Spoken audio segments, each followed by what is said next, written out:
Saison 2 de Monologue. On continue d'écouter ce qui se passe dans nos têtes et cette fois, on part à la rencontre de personnes qui font bouger les lignes et qui font bouger le monde. Allez, c'est parti. Bonjour, je suis Anne-Gabrielle et vous écoutez Monologue, le podcast qui dit tout haut ce que tout le monde pense tout bas. Au fil des épisodes, nous irons ensemble à la rencontre d'invités qui nous parleront de la petite voix dans leur tête. Comment elle leur parle, comment ils se parlent et ce que ça fait d'être eux. Alors bienvenue. Monologue, ça fait comment d'être vous ? Ma santé mentale, elle va bien parce qu'il y a des gens autour de moi qui ont des vies de dingue, quoi, et qui me servent d'exemple, de modèle, d'inspiration. Je serais qu'avec des gens, vous savez, hyper égotiques, hyper égocentriques et tout. Je pense que ma santé mentale irait moins bien. Et je pense que c'est déterminant, c'est essentiel. C'est-à-dire que la qualité des relations que vous avez avec les autres enrichit votre vie ou pas, quoi. Vraiment. Bonjour à tous. Aujourd'hui, j'ai le plaisir d'accueillir une journaliste que j'aime énormément. Aujourd'hui, je reçois Eva Rock. Je me lève en étant contente de me lever. Donc, je pense que c'est vraiment la joie qui traverse ma journée. Après, ça ne veut pas dire que j'ai pas de la colère, que j'ai pas des frustrations, que j'ai pas de la tristesse parfois intense, des questions existentielles, mais je pense comme tout le monde, quoi. Mais l'émotion dominante, ça reste la joie, ouais. Elle apporte de la curiosité, de la douceur et une vraie attention aux gens qu'elle met en lumière. On l'entend en radio, où elle sévit surtout actuellement sur France Inter, via la chronique Capture d'écran dans la matinale, et remplace régulièrement Ali Rebéi aux commandes de l'émission Grand Bien vous fasse. On lit ses portraits dans Libération, et on l'a également vue en télévision dans Célébdo sur France 5. Alors ici, dans cette saison 2 de Monologue, dans laquelle j'invite des gens qui font bouger les lignes, bouger le monde, même si elle n'est pas directement artiste ou activiste, pour moi, elle change le monde en nous aidant à changer notre regard sur le monde. C'est d'avoir un esprit de curiosité et de ne jamais vous lasser de faire des rencontres, de poser des questions, de vous interroger sur le monde autour de vous, quoi, et sur les gens qui sont autour de vous. Journaliste culture et médias, elle transforme la critique, qu'il s'agisse de films, de séries ou de parcours des personnes qu'elle rencontre, en vrai espace d'humanité. Dans un monde saturé d'avis sur tout, elle choisit toujours la malice, la curiosité et la nuance. Alors aujourd'hui, c'est son histoire intérieure qu'on va écouter, son portrait à elle. Qu'est-ce que je parle ? Mais c'est pas possible. Ah, mais je suis déjà bavarde, mais alors sous ma douche, c'est encore pire. C'est incroyable, quoi. Comment elle se parle avant d'entrer en studio, comment elle vit ce métier d'écoute et de rencontre. On va écouter ses élans, ses doutes, ses forces et la manière dont tout ça nourrit sa façon d'accompagner la vie des autres chaque matin, chaque été, chaque épisode. Bienvenue à toutes et à tous dans cette plongée intime et bonjour Eva. Bonjour, et j'ai déjà envie de pleurer, donc c'est pas bien. C'était pas le but. C'est cool qu'il n'y ait pas la vidéo, en fait. Voilà. Merci. Non, je suis hyper touchée par ce que vous venez de dire. Non, mais vraiment. Merci beaucoup. C'était sincère. Donc dans un premier temps, on part à la découverte de votre monde intérieur. Alors déjà, votre métier, il vous oblige à être clair, structuré, posé. Alors j'avais envie de vous demander, à l'intérieur, est-ce que ça ressemble aussi à ça ? À quoi ressemble votre paysage intérieur ? C'est la meilleure question du monde, je pense, Anne, vraiment. Je crois que c'est à peu près l'inverse de ce que j'essaie de donner à l'antenne. Tout pile. C'est-à-dire que, ouais. Non, alors je dis ça et en même temps, c'est pas tout à fait juste. Je pense que mon monde intérieur est très bouillonnant, en permanence, très créatif, très plein en fait, plein d'interrogations, de doutes. D'émotions perpétuelles, mais surtout plein de curiosité. Et en fait, je crois que c'est ça qui me raccroche aussi à ce que je donne à voir à l'antenne ou dans mes papiers, en tout cas dans mon métier. C'est que je pense que, en tout cas pour moi, c'est la curiosité qui est la principale qualité que j'essaye de cultiver et que je cherche aussi chez les autres, et notamment avec les jeunes journalistes, par exemple. C'est souvent la première chose que je leur dis, c'est en fait la principale qualité qu'on va vous demander, c'est pas une technique, c'est pas de forcément de savoir très bien écrire ou de, savoir mener une émission, que ce soit en télé ou en radio, mais c'est d'avoir un esprit de curiosité et de ne jamais vous lasser de faire des rencontres, de poser des questions, de Mmh. vous interroger sur le monde, autour de vous, quoi, et sur les gens qui sont autour de vous. Donc, je pense que ce foisonnement, intérieur, il m'aide aussi à cultiver cette curiosité que j'attends et que j'espère des autres, quoi, et que j'essaie de mettre Mmh. en application évidemment, quoi, Mmh. dans mon métier. Et est-ce qu'il y a une émotion phare dans votre vie? Hem, alors je pense que c'est la joie, pour être totalement honnête. Je pense que c'est la joie, mais ça veut pas dire qu'il y a pas d'autres émotions qui me traversent. Parce que des des fois, j'ai l'impression que quand on dit la joie, on a vraiment l'impression d'être dans le monde des bisounours. Mmh. Je je vis pas dans le monde des bisounours, mais je crois que la joie m'accompagne depuis que je suis née, en fait. J'ai toujours eu, des réflexions, alors des réflexions, pas dans le sens négatif, des réflexions, positives de mes proches qui me disaient que j'ai toujours été une enfant souriante et joyeuse et de ce que j'entends autour de moi, c'est ce qui ressort aussi souvent. On me dit, «Tu as toujours le sourire» et bon, d'abord, je pense que c'est une politesse et ensuite, je ne me force même pas, c'est-à-dire que, je me lève en étant contente de me lever. Non, je pense que c'est vraiment la joie qui traverse ma journée. Après, ça ne veut pas dire que j'ai pas de la colère, que j'ai pas des frustrations, que j'ai pas, de la tristesse, parfois intense, des questions existentielles, mais je pense comme tout le monde, quoi. Mais Mmh. l'émotion dominante, ça reste la joie, ouais. Et si on pouvait entendre votre monologue intérieur pendant une journée, il parlerait de quoi essentiellement? Plutôt boulot, plutôt maison, plutôt de vous ou plutôt des autres, plutôt de ce qui reste à Alors, faire, de ce qu'on a fait? alors ça, c'est marrant parce que je pense que si vous me posez la question à différents moments de la journée et dans, des lieux différents où je me trouve à ce moment-là, c'est pas du tout les mêmes, monologues intérieurs.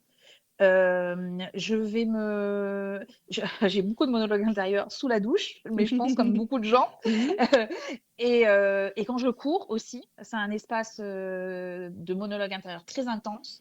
Mais je sais que, par exemple, quand je cours, c'est des monologues plutôt créatifs. C'est-à-dire que je vais m'interroger sur le travail, sur ce que je pourrais créer, sur ce que je pourrais faire, sur quelle émission on pourrait imaginer ou quel projet on pourrait faire. Il y a Évidemment, dans des idées qui viennent. des idées qui viennent, évidemment, dans un moment où vous ne pouvez rien noter, hein. Donc Oui, c'est c'est ça. c'est Sinon, toujours c'est pas pareil, drôle. c'est comme la douche, voilà. Mhm. La douche, c'est pareil, donc j'ai piqué des crayons à mes nièces. C'est des crayons qui peuvent écrire sur, les carreaux de la douche, vous savez? Et qui s'effacent très facilement. Excellent. Parce que j'en avais marre d'avoir des idées et de pas pouvoir les noter, puisque bon, voilà, j'essaye de pas me casser la gueule en sortant de la douche pour aller Mhm. écrire sur un papier. Mais voilà, c'est très créatif plutôt quand je suis dans des moments, seule comme ça de course à pied ou dans ma salle de bain, en l'occurrence, ça compte beaucoup. Mais je me suis aperçue aussi que dans la salle de bain, j'avais beaucoup de monologues intérieurs sur, ma relation aux autres, en fait. Je m'imagine des situations, je m'imagine en train de répondre à des questions qu'on pourrait me poser, par exemple, ou, si je vais avoir une réunion, comment ça pourrait se passer? Et en fait, je me suis aperçue que d'imaginer ça, ça me permettait souvent de dédramatiser, l'enjeu du moment. Ça me permettait de prendre du recul, en fait, sur l'intensité qu'il pouvait y avoir à ce moment-là. Parce qu'évidemment, enfin, quand je dis ça, quand je parle de monologue intérieur, c'est sur des questions un peu importantes pour moi, en tout cas, enfin, des Mhm. choses qui comptent, quoi. C'est pas de savoir si je dois faire mes courses, à Carrefour ou, Mhm. dans dans l'autre supermarché d'à côté. Mais ouais, c'est ma relation aux autres, beaucoup, que ça soit dans le travail ou amical, Et vous voilà, ou anticipez des même conversations. j'anticipe, mais j'ai un truc dans la vie sur lequel je fais extrêmement attention, c'est que j'essaye de ne jamais penser à la place de l'autre. Mhm. Donc en fait, quand j'ai ces monologues intérieurs, je crois que je m'interroge plus sur mon ressenti, sur ce que j'ai envie de formuler, sur ce que j'ai envie d'exprimer, que sur la réponse de l'autre que Eh je oui, ne veux pas, imaginer, en oui, fait. oui, oui, oui. Donc c'est vraiment, alors c'est vraiment un monologue et pas un dialogue en l'occurrence, quoi.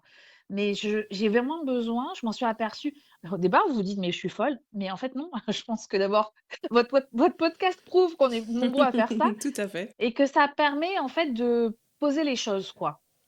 Et parfois, ça me met dans des états d'émotions assez intenses, où je suis pas forcément très bien, quoi, où je peux avoir une immense tristesse à imaginer un truc. Mais ce truc-là fait que j'ai pris du recul et que je sais que je vais pouvoir avoir cette conversation avec la personne en question, Mmh. que ça soit dans un cadre privé, ou professionnel. Je sais pas si je suis assez claire. Si, si, tout à fait. Donc, Oui, vous anticipez des moments un peu clés des conversations, comment les ouais, aborder, et du coup, comme vous complètement. préparez un peu l'émotion, et vous prenez un peu de recul déjà par rapport à l'émotion qui peut vous envahir à ce moment-là, quoi. Ouais, complètement, Mhm. complètement. Et est-ce que vous aimez le silence? Et aussi plus précisément, est-ce qu'il y a une qualité particulière au silence juste avant ou juste après une émission? Alors j'y accorde énormément d'importance parce que je suis dans un milieu professionnel où il y a beaucoup de bruit, où on est bercé par les sons en fait, hein, des conversations, avec les collègues jusqu'à l'antenne où je fais de la mise en son quand même de ce que je veux raconter. Donc mes oreilles ont besoin de se reposer, de pas être dans ce, brouhaha, mais qui peut être positif, mais dans ce brouhaha, permanent. Donc j'ai besoin de moments de silence, chez moi notamment, mais même au bureau, il suffit que je mette mon casque et en fait, ça m'isole quand même d'une ambiance sonore un peu trop parfois un peu trop présente. Mais après le silence, ça peut être aussi, écouter de la musique en fait. Parce que c'est un silence intérieur quelque part qu'on recherche, hein. Je pense que plus qu'un silence, extérieur, qui n'existe pas réellement quand on habite en ville notamment, et qui est très complexe de toute façon à obtenir. Mais je pense que je suis quand même en recherche de ce silence intérieur qui est beaucoup rythmé par la musique en ce qui me concerne, en Mhm. l'occurrence. Et je réalise en vous parlant et ces monologues quelque part, quoi. Ces monologues intérieurs que j'ai, c'est comme si c'était une bulle en fait, hermétique au bruit du monde, quoi. Où vraiment je me concentre, un peu sur ma personne quoi, sur ma petite personne. Sans que ça soit un exercice, je voudrais pas qu'on imagine que c'est un exercice égotique ou égocentrique, ça je pense pas, hein. Je pense que je fais ça pour être mieux avec les autres en fait, quoi. Mhm. Pour être moins ancrée et être bien avec les autres. Ouais, ouais, ouais. Et du coup, c'est d'autant plus important avant une émission. Il y a ce moment de se Oui, recentrer ouais, alors qui avant est de très démarrer. complexe à voilà, qui est très complexe à avoir parce que, vous êtes pris dans une espèce d'énergie qui est due à la radio, en fait. Avant l'antenne, c'est compliqué parce qu'il y a du monde. Si c'est pour la chronique, je suis avec mes collègues Ah qui oui. vont passer au même moment. Mhm. Si je fais une émission, je suis avec les invités. Alors, j'ai le choix de ne pas leur parler, mais ce qui me semble, impossible, en fait. Impossible et contre-productif.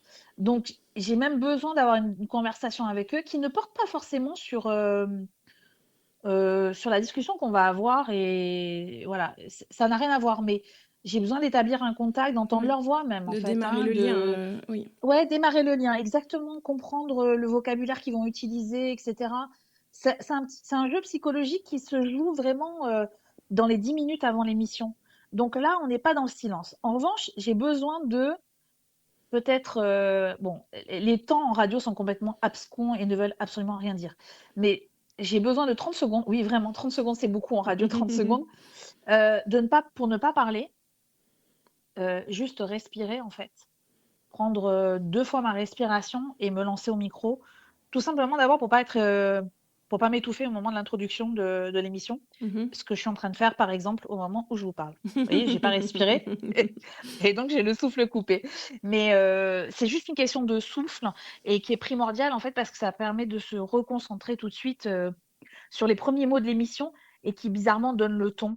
Parce qu'en fait, il y a un truc absolument magique en radio que vous n'avez pas en télé, c'est que les gens perçoivent quasiment tout de votre vie en écoutant votre voix.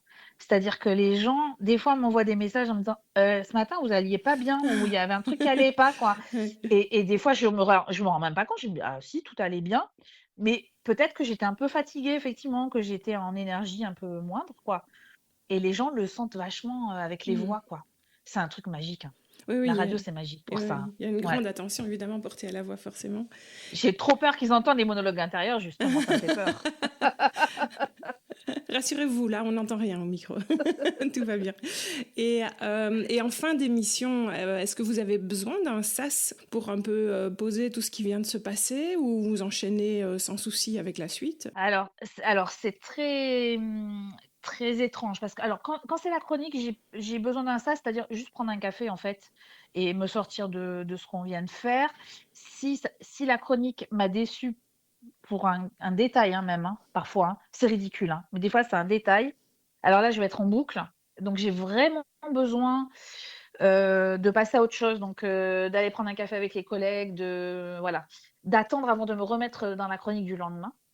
Quand je fais l'émission, c'est un peu plus complexe. J'ai vraiment besoin d'un sas de décompression, selon comment l'émission s'est passée par ailleurs, hein, si elle a plus ou moins été intense. Mais la difficulté, c'est que souvent, on n'a pas beaucoup de temps pour ce sas-là et qu'il faut tout de suite penser à ce qu'on va faire pour le lendemain, à faire un petit débrief de ce qui s'est passé, et cetera. Et donc, souvent, je suis prise dans une énergie qui me dépasse un peu et le sas de décompression, il arrive un peu après. C'est-à-dire que tout d'un coup, j'ai un petit coup de bambou, un petit coup de fatigue qui est dû à une redescente, en fait, je pense, d'énergie, après en avoir injecté beaucoup pour l'antenne, pour les invités, pour l'équipe, et cetera, quoi. En fait, on se ménage pas beaucoup et on n'a pas le Hmm. temps de se ménager. C'est ça qui est un peu complexe, ouais. Et pareil, alors, parce que vous parliez des portraits de Libération, Oui. alors là, c'est vraiment très spécifique. Pour les portraits de Libération, l'interview dure environ entre 2 et 3 heures. C'est-à-dire que pendant 2 et 3 heures, je suis vraiment concentrée sur la personne qui est en face de moi pour essayer de rebondir sur le moindre mot, sur la moindre info, et cetera. Je ressors de là, mais je suis éreintée, je suis vidée, capoute, vraiment. Et là, j'ai besoin d'une chose, c'est que j'ai besoin d'aller marcher. Il faut que je marche pendant 1 heure, 2 heures, qu'importe. Il faut que je marche pour que d'abord tout redescende, que j'ingurgite en fait tout ce qui a été dit, les mots qui me paraissaient importants, qui ne le sont pas forcément, et cetera. Et pour commencer à construire un peu un début de réflexion sur ce que je vais pouvoir écrire. Hmm. Mais j'ai vraiment besoin de ce temps-là de marcher, d'être en mouvement et de pas être polluée, numériquement. C'est-à-dire souvent je réponds pas au téléphone, je coupe un peu, quoi. J'ai vraiment besoin de ce moment-là parce que ça a été trop intense pendant 2 heures, quoi. Entre 2 et 3 heures, vraiment je suis épuisée, quoi. Faut Ouais, une ouais. digestion. Ouais. Il me faut une digestion, c'est exactement ça. Mhm. Exactement ça. Et justement, ça me permet de faire la transition. Si on fait un peu le lien maintenant entre votre monde intérieur et votre action à l'extérieur, vous qui accompagnez les gens dès le matin dans la matinale sur France Inter ou comme c'était aussi le cas dans l'émission Debout les copains sur Europe 1, quand vous vous réveillez, c'est comment à l'intérieur? Est-ce que votre esprit démarre directement au saut du lit ou est-ce qu'en vrai, il n'y a personne avant 2 cafés? Il y a pas le choix, ça démarre tout de suite. Non, non, alors, j'avoue que d'abord, je me réveille avant mon réveil, Ah, c'est beau ça. toujours. Hmm. Il sonne très, très rarement, vraiment très rarement. Je me réveille 10 minutes avant, de façon naturelle et là, je pose le pied par terre, c'est parti. En fait, il y a des rituels, le matin. Quand on se lève si tôt, on est obligé d'avoir des rituels, sur la forme, en fait, hein, qui vous empêchent de penser, qui vous empêchent de trop penser.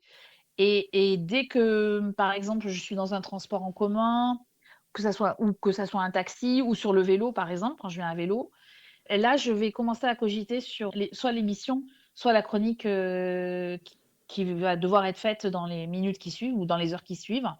Donc là, il y a une concentration quand même sur le boulot, purement. J'avoue que je pense que je n'ai pas de pensée de l'ordre personnel, en fait, le matin. Mhm. Voilà. Et après, on file à la radio et là, le truc se met en marche, se met en route. Le café, premier café n'arrive que à ce moment-là, que une fois que je commence déjà un petit peu à redescendre et que je me mets dans un mood de travail vraiment dans les lieux, dans le bureau, etc., quoi. Mais non, non, mais au saut du lit, moi, c'est parti en fait, hein. Oui, Ouais, oui. Et la concentration ouais, démarre ouais. directement, quoi. Oui. Tout de suite, tout de suite. Ouais. Et à l'inverse, le soir, le sommeil vient naturellement ou il y a un petit débriefing obligatoire qui se fait dès qu'on ferme les yeux? Alors ça dépend un peu. Par exemple, j'ai le syndrome de la rentrée des classes tous les dimanches soirs. C'est-à-dire que tous les dimanches soirs, enfin, toutes les nuits du dimanche au lundi, je dors pas bien, voilà. Parce que je pense que je cogite à la semaine, à ce qu'il faut faire, puis vous remettez tout le temps en question. Vous avez l'impression que vous allez faire une mauvaise chronique, enfin bon, ou une mauvaise émission. Mais enfin, je me dis que c'est quand même les bons doutes, quoi. Tant que je doute, de ça, c'est que mon cerveau fonctionne encore. Et après les soirs alors généralement, l'épuisement fait que je m'endors très vite, mais je me réveille très, très vite. C'est-à-dire qu'au bout d'une heure, je suis en mode, «Ah, ça y est, la nuit est terminée, je peux aller bosser». Pas du tout. Tu peux rester au lit. Ça va, tout va bien, personne t'a demandé de te lever d'un coup. Et donc les nuits sont un peu compliquées, mais j'avoue que en fait, je me réveille, je me rendors, je me réveille, je me rendors. J'ai pas de place réellement pour des tergiversations, quoi. J'ai pas trop de monologue intérieur dans ces moments-là. En fait, j'ai mis en place des petites techniques, mais ça, je pense que j'en ai toujours eu, de penser à un truc très agréable qui me Mhm. permet de me rendormir très vite. Et puis, généralement, je fais la règle. C'était c'était une psy qui m'avait raconté ça, ça m'avait marqué. Elle faisait ça avec les enfants, la règle des 3 kiffs, vous connaissez? Oui, les 3 kiffs de Vous la vous journée. couchez, Oui. voilà, les 3 kiffs de la journée, vous couchez quand vous avez passé une sale journée, moi je le fais quand j'ai passé une sale journée. Je me couche et je me dis: «Il y a quand même bien eu 3 trucs dans la journée qui t'ont satisfait ou qui t'ont Mhm. donné du plaisir» et ça me permet quand même de m'endormir sur un truc, positif et ça marche hyper bien, hein. Ouais. Franchement, là, Ouais, j'avoue ouais. que enfin, en tout cas, sur moi, ça marche très bien. Ouais, ouais. Dans Seriland ou dans Capture d'écran, vous nous parlez de ce qu'il faut voir, des séries et des films à ne pas manquer. Est-ce qu'il y a une série ou un film qui vous a éclairé ou rassuré par rapport à la petite voix dans votre tête, à vos émotions, à ce que vous ressentez au quotidien? Ah, bonne question. Mais je crois qu'il y en a plein. En fait, dès qu'il y a un processus d'identification au personnage, je pense que ça marche en fait. Ça vous rassure, ça vous fait avancer. Et en plus, on a la chance quand même d'avoir de plus en plus de séries, de fiction et de documentaires aussi sur la place des femmes dans la société. Donc, je suis d'une génération où ça compte beaucoup. Enfin, on est de plusieurs générations pour qui Mhm. ça compte, mais enfin, je pense que je suis dans une génération où on a vraiment vu la transformation, notamment dans nos métiers médiatiques, où la place de la femme a été longtemps très compliquée, elle l'est moins. Et donc, toutes les séries qui parlent de la place des femmes, d'une façon ou d'une autre, m'ont fait avancer, en fait, m'ont fait Mhm. progresser sur, d'abord, je suis pas toute seule, Ouais. voilà. C'est ce que je vous disais avec le podcast, en fait, ne serait-ce que l'intitulé de votre podcast m'a fait prendre conscience que le monologue intérieur était un j'étais pas seule, quoi, dans cette aventure-là, Oui. qu'on était nombreux et en fait, en vrai, bah, c'est pareil pour les documentaires, c'est pareil pour les séries, là, j'ai été marquée par la série Empathie, par exemple, il y a quelques semaines, une série québécoise, sur une femme psychiatre, qui, s'occupe de patients, qui sont en fait emprisonnés, enfin qui sont des détenus, et qui sont fortement, impactés psychologiquement et cette femme avec laquelle je n'ai, je pense, aucun point commun dans sa trajectoire, personnelle et psychologique m'a fait prendre conscience de plein de trucs me concernant. En fait, on prend un peu ce qui nous va bien aussi, enfin, Mhm. Mhm. qui nous font avancer, quoi. Mais il y a plein, plein de sé je pense qu'il y a pas une série qui me Oui. laisse intacte, en fait. À chaque fois, il y a un impact. À chaque fois, aussi minime qu'il soit, il y a un impact. Alors là, je parle beaucoup des personnages féminins parce que je pense que c'est quand même la grande tendance et que j'y suis sensible. Mais même les documentaires, ça me marque, quoi. Vraiment, ça me marque, j'ai souvent des scènes qui me restent, des propos qui me restent en tête, Mhm. on sort pas, intact, mais plutôt dans un bon sens, quoi. Oui, Je oui. trouve que ça fait quand même progresser. D'où l'enthousiasme aussi que j'ai à défendre les programmes, quoi. Parce que j'ai toujours l'impression quand même que de parler de trucs bien, c'est aussi pousser les gens à aller voir des contenus sur leurs, écrans qui vont aussi les faire avancer, quoi. Oui, oui. J'espère. Et qui sont inspirants d'une manière ou d'une autre. Oui. Oui, tout à fait, tout à Mhm. fait. Ouais.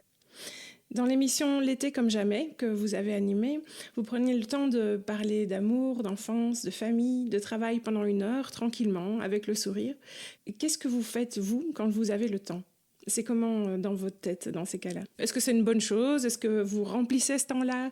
Ou est-ce que d'office on s'assied et Alors on j'ai fait l'impression rien? que bon, bah, physiquement, on sait que le cerveau ne s'arrête pas, donc déjà Mhm. ça, je l'ai bien compris. Hem, je pense que j'apprends au fur et à mesure quand même, j'apprends à me poser, c'est-à-dire qu'à je j'essaie de profiter des moments où mon cerveau n'est pas en ébullition. C'est assez rare, faut dire, quand même, c'est assez rare. Mais le week-end, par exemple, j'essaye de pas provoquer le truc, j'essaie de pas allumer la flamme, pour, tout de suite, être dans un projet, dans une écriture quelconque. Enfin voilà, j'essaye de quand j'ai la chance de pouvoir me poser, d'utiliser ce moment-là. Et c'est un temps, que j'ai pour moi et pour les autres, quoi, hein, enfin, en tout cas pour les autres et pour moi, en l'occurrence. Mais qu'est-ce que je fais dans ces moments-là?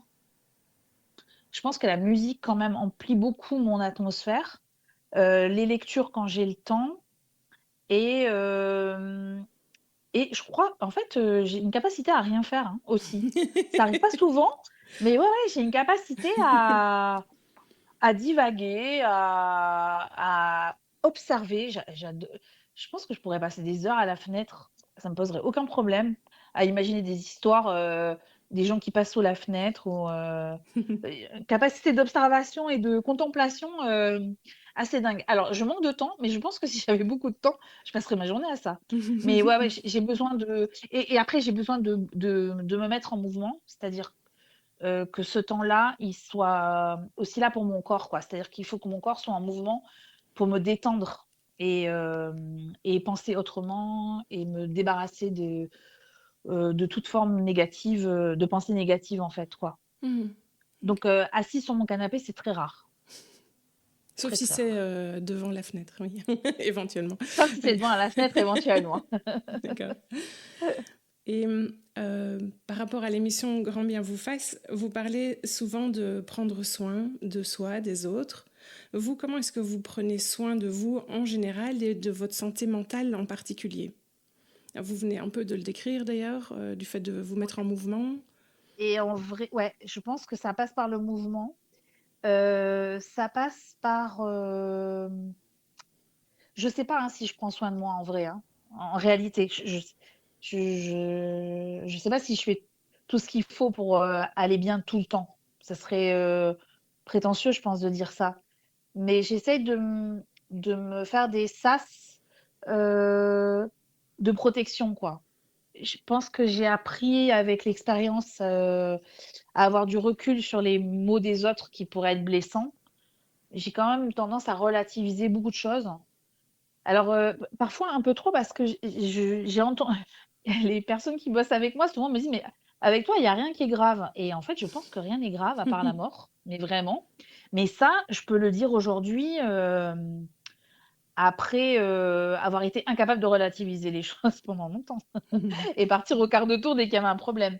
Mais ça, j'ai appris à le faire, je pense, je pense que quand même ça passe ma santé mentale par le fait que je relativise beaucoup et par l'expérience que par l'expérience qui est partagée par les autres qui sont autour de moi, qui ont vécu des vies, de dingue ou qui sont dans des vies de dingue et où je me dis: «Mais moi, je suis pas chirurgien, je sauve pas des vies, quoi». Donc bon, un peu de d'humilité, quoi, ça permet de redescendre, quoi. Ça permet de chercher sa place. En fait, je pense que la grande difficulté qu'on a dans nos sociétés et qui est un boulot au quotidien, c'est vraiment de trouver sa place. Trouver sa place là où on est le mieux et pour les autres et pour soi, quoi. Ça paraît un peu abscon peut-être de dire ça, mais je pense que c'est un travail au quotidien, en fait. C'est un travail au quotidien et ça passe beaucoup par l'écoute et le fait de bien entendre les autres. En tout cas pour moi, quoi. Ça m'a appris à relativiser tout, quoi, en fait. Et que D'écouter les autres, vraiment, oui, ouais, oui. ouais, ouais, vraiment. Et puis qu'au fond, franchement, c'est vrai, à part la mort, moi, il peut ri enfin, oui, je peux tomber malade, quoi. Mhm. Mais comme plein de gens, quoi. Donc, Mhm.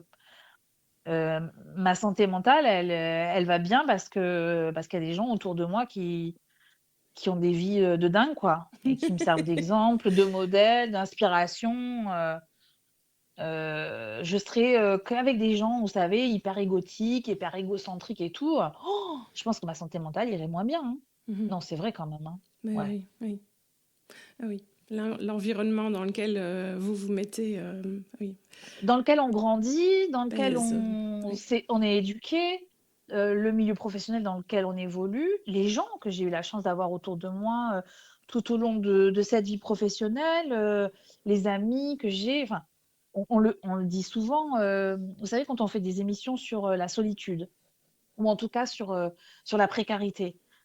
La précarité qui peut être financière, hein, matérielle, elle est aussi, fortement impactée par, la précarité, relationnelle. On parle vraiment de précarité relationnelle aujourd'hui, c'est-à-dire que les gens qui sont seuls, heu, c'est quand même un truc fou qu'on a découvert aussi avec le Covid, hein, quand même, hein. On s'est aperçu de ce que c'était l'absence de relations sociales, quoi. Donc on commence à le prendre en question aujourd'hui et je pense que c'est déterminant, c'est essentiel.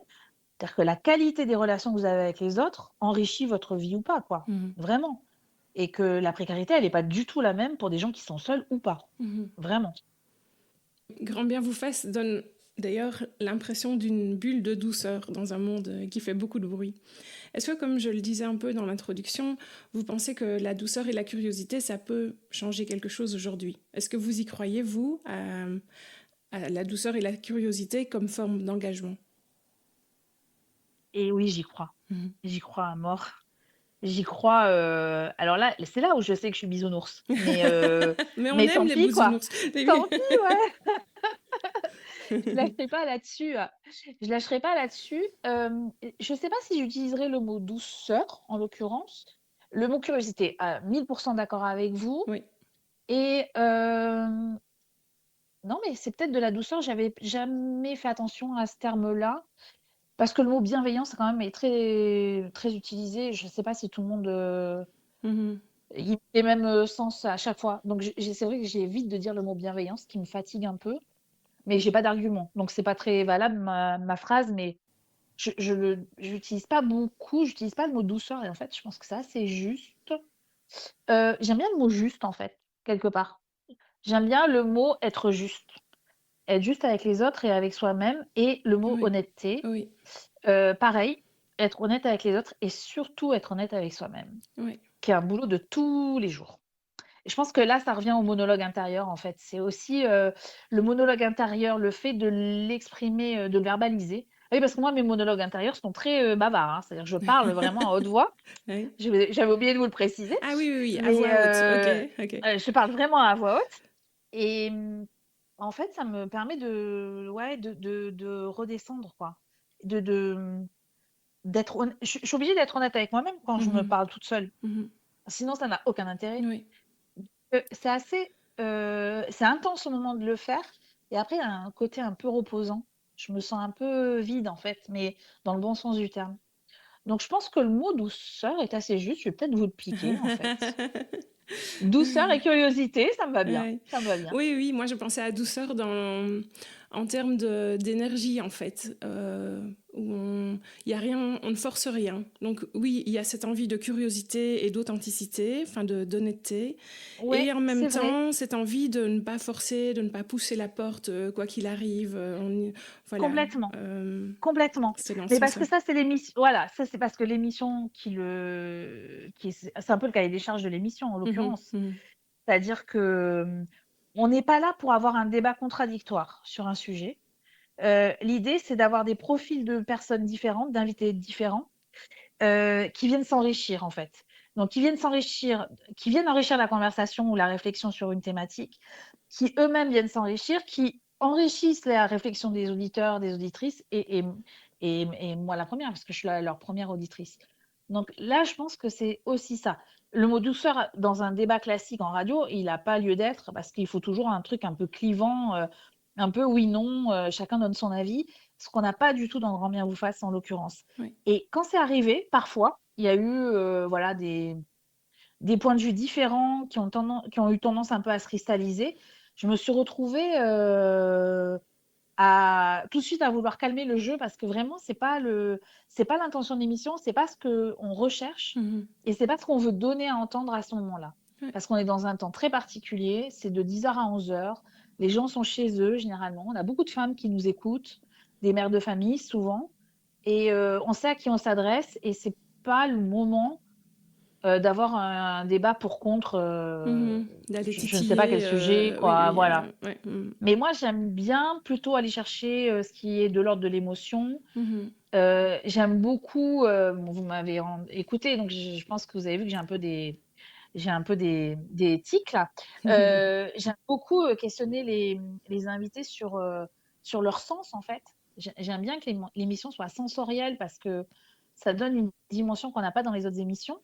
Je le dis en toute humilité, hein, il y a pas de c'est pas du tout pour, laisser penser que c'est mieux qu'ailleurs, mais en fait, on interroge rarement les gens sur ce qu'ils ressentent, au sens essentiel, quoi. Voilà, et moi, c'est une question qui, me passionne, m'intrigue, m'a fait, avancer aussi. On dit souvent qu'il faut écouter ses émotions, les accepter, mais les émotions, elles passent aussi par les 5 sens, pas simplement par la vue ou par l'ouïe. Il y a aussi, tout le reste, quoi, et j'aime bien interroger les invités, mais même les auditeurs et auditrices, sur ces questions-là, quoi. Ça me fascine. Ouais, ouais, ouais. Avant qu'on se quitte, est-ce qu'il y a quelque chose que vous aimeriez ajouter pour nos auditeurs à propos de cette petite voix dans la tête, de ce que ça fait tout simplement d'être humain? En fait, je pense qu'il faut l'accepter, cette voix intérieure, quoi. Il faut l'accepter, l'entendre, la cultiver, au fond, ne pas avoir peur, d'elle. Parce que parfois, on se dit: «Mais j'ai trop de choses dans ma tête, quoi. Comment ça se fait que j'ai autant de choses à dire et à formuler?» Mais, elle permet quand même de se créer des bulles de tranquillité, des bulles de réflexion, et qui font quand même avancer, quoi. Avancer dans la vie pour soi et pour les moi, j'ai toujours l'impression que ça fait avancer les autres aussi, quoi. En tout cas, dans la relation avec les autres. Donc, et comme les émotions, j'ai appris à ne pas avoir peur de ma petite voix intérieure. Vous avez vu, ça fait des rimes en plus, hein. Même Alors quand, écoutez, même quand elle franchement. pense des choses bizarres ou inattendues. Ah ouais, Ouais. ouais, ouais, ouais, même quand elle pense des choses bizarres. Non, non, mais c'est vrai, hein. Même quand elle pense des choses bizarres ou qu'elle s'amuse à imaginer des scènes, complètement loufoques, Heu, c'est drôle. En fait, il faut s'amuser avec sa voix intérieure, quoi. Faut pas que ça soit pesant en permanence, quoi. Faut essayer de gagner aussi en légèreté, C'est vrai qu'elle apparaît souvent dans des moments un peu durs, cette voix intérieure, hein. C'est rarement dans des moments, très joyeux, hein. Mais peut-être que de bien l'écouter, ça nous permet aussi de s'offrir un moment joyeux après, quoi. Bon, mais je vous invite pas quand même sous ma douche parce que sinon vous allez me faire, interner, hein, quand même, hein. Non, mais Qu'est-ce ça que je pourrait être parle? Mais c'est pas possible. un autre concept Ah d'émission. mais ah là là, je suis déjà bavarde, mais alors sous ma douche, c'est encore pire, c'est incroyable, Et quoi. donc, vous parlez à voix haute Voilà. sous la douche. Ah mais je Ah parle à voix oui, alors sous la et oui, sous la douche, je parle à voix haute, oui. voilà, en me disant: «Pourvu que les voisins n'entendent jamais, cette voix intérieure», et en courant, je peux pas parler. Mhm. Donc au moins je suis bloquée et je suis obligée de me concentrer un peu plus sur mon corps, Il y ce a qui un est pas genre de mal aussi, pression quoi, en sociale. fait. Oui, il y a une pression sociale où il faut pas que les autres vous prennent quand même pour une folle totale, quoi. Mais non, non, et il y a un truc à la radio, vous savez, toutes les émissions, notamment les introductions d'émissions, mais aussi les chroniques, on les dit à voix haute, en fait, avant d'aller à l'antenne, pour voir si on n'accroche pas sur des mots, si c'est fluide, et cetera. Et c'est assez bizarre d'entendre les gens dans les couloirs, parler seuls, en fait. Et au départ, moi, je sais que j'étais très bloquée, j'osais pas, j'avais besoin de m'isoler dans un bureau où il y avait personne, et cetera. Puis au fur et à mesure, j'ai appris, en fait, des fois, ils m'entendent parler, maintenant, ça y est, ils ont arrêté de me demander à qui je parlais, mais c'est une autre sorte de monologue intérieur Il y a une aussi. petite répétition. Ouais, Il y a une ouais, petite ouais. répétition, ouais, ouais, ouais, exactement. Eh bien, merci, merci Eva, merci pour cette traversée de votre monde intérieur, merci pour votre générosité, votre sincérité. Pour vous qui nous écoutez, j'espère que cette conversation vous donnera envie d'explorer ce qui se murmure en vous, ce qui vous anime, ce qui vous appelle. Alors on se retrouve très bientôt pour un nouvel épisode de Monologue, prenez soin de vous. À bientôt. Merci beaucoup, Anna, c'est hyper intéressant, hein, franchement, hein. Merci à vous, les auditeurs, d'avoir écouté cet épisode. J'espère qu'il vous a plu. N'hésitez pas à le liker, partager ou lui donner 5 étoiles en fonction de votre plateforme d'écoute préférée. Pour ne rien rater de nos prochains épisodes, vous pouvez vous abonner au podcast ou suivre notre actualité sur Instagram @monologue-podcast. Enfin, Monologue, c'est aussi un site internet avec plein de ressources et d'idées pour vous inspirer et, si le cœur vous en dit, me partager vos monologues à vous. C'est à l'adresse www.monologue podcastcom. À bientôt.